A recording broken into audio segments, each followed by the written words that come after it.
Jen Hill. I'm the Global Head of M&A Strategy and Execution for the Work Dynamics business within JLL. I help companies build their sustainable procurement programs, or I help them to stand up those programs.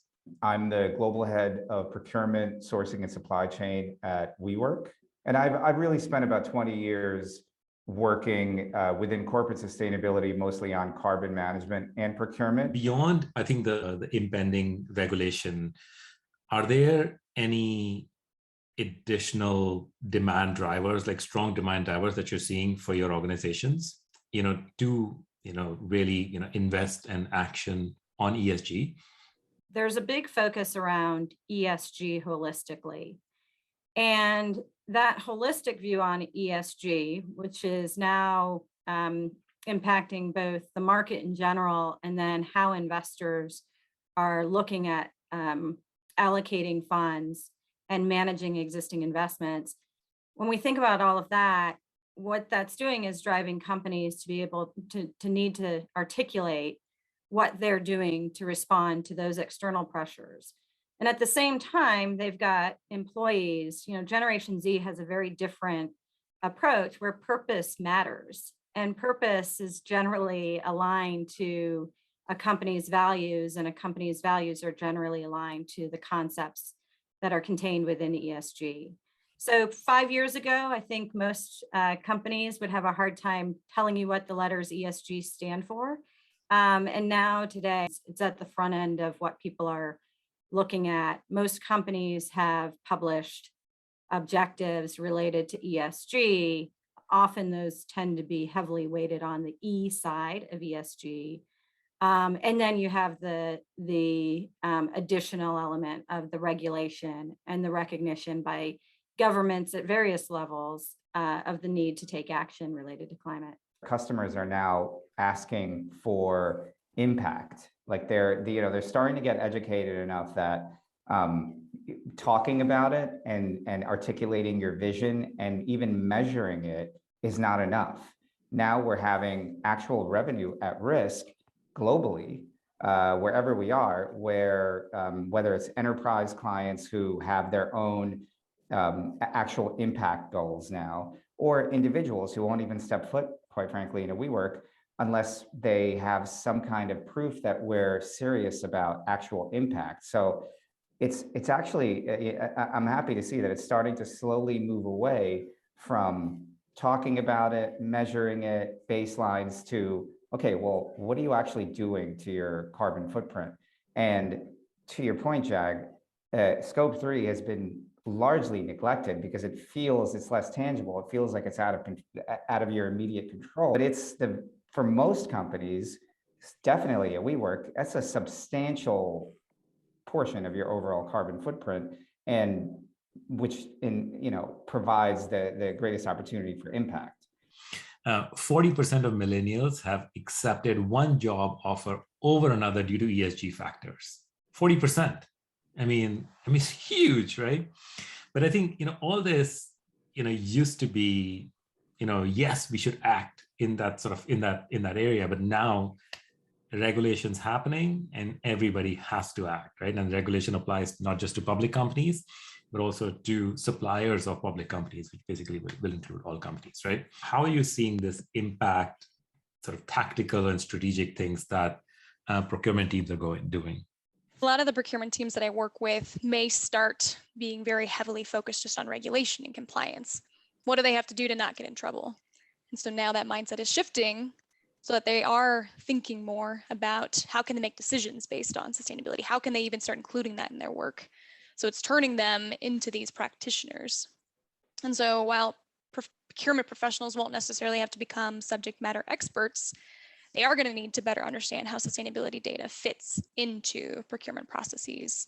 So they're going to be needing these tools and this education support, since their role is changing and what we expect of companies and their supply chain. So in turn, the procurement professionals that manage those processes is changing. So we need to be able to arm them with the tools and the knowledge they need so that they can be acting on making a difference in a supply chain. Procurement and supply chain organizations are now kind of becoming like the engine for a lot of these efficiencies.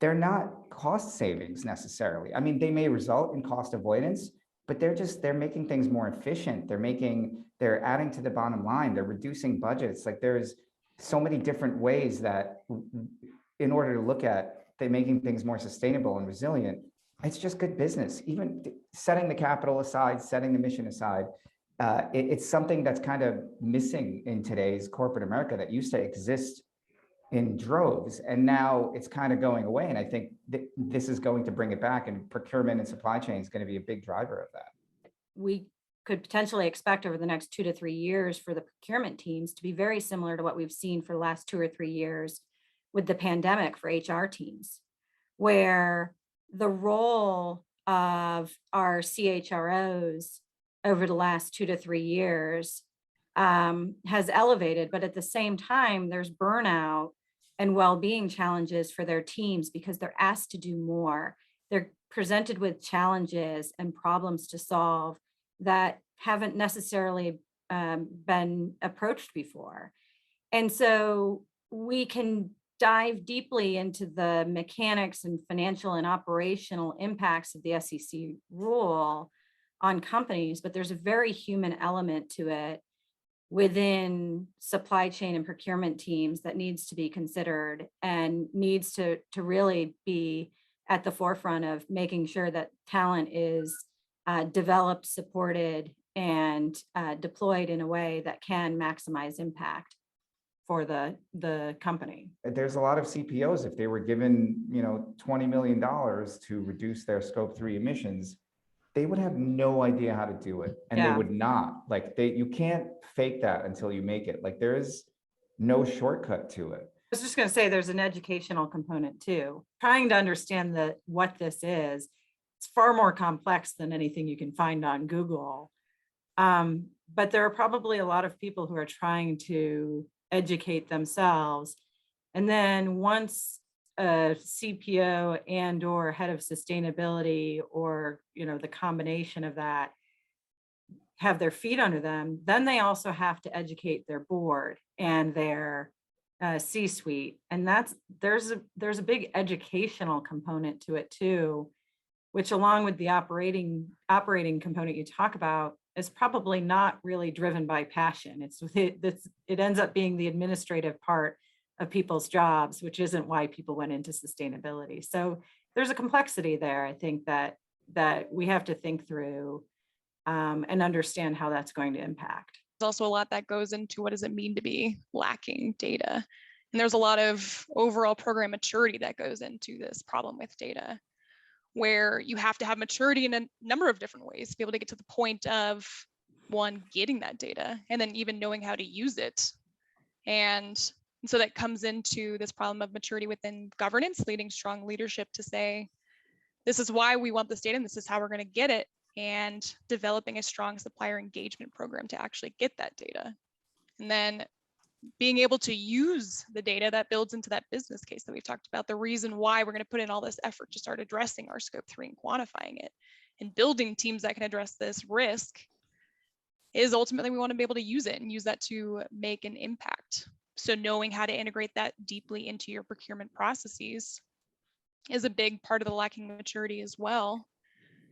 And so all of those together feed into this idea of just data, but all of those are also building the talent and building the internal education and making procurement professionals into sustainability operators, giving them the tools and the expertise. One of the things that is making data even more difficult than it needs to be is there's no universally accepted way to track, measure, compare yourself to other companies.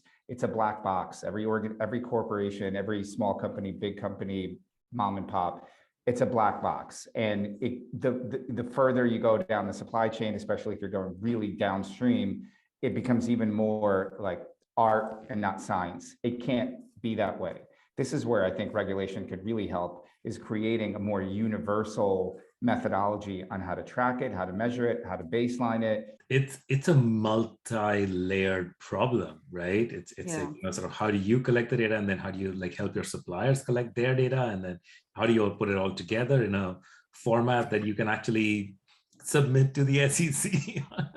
Yeah, and again, it's helpful to have that report from the SEC be, I think it was 468 pages. I'm assuming everyone on the call has already read all 468 pages, committed them to memory. A few things from my standpoint, kind of talking about the proposed rule. One, I very much appreciate that the SEC aligned to TCFD and GHG protocol, as opposed to coming up with its own separate model or reporting standard. I think where we're going to see some of the challenges are the medium-sized reporting companies that will have an obligation related to both scopes 1 and 2, as well as scope 3. Small companies comprise a large portion of the supply chain of many companies, even large and medium-sized companies.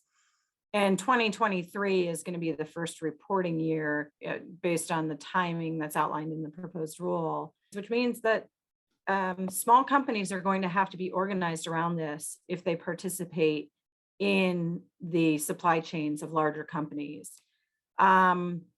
I think the most important finding from that is that large companies are going to have to enable smaller companies in their supply chain to determine their impact and their scope 1 and 2 emissions.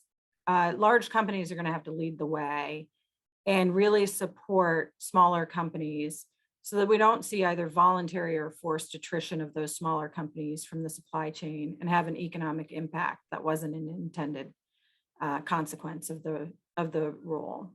I'm seeing this as an increasingly important aspect of the economy.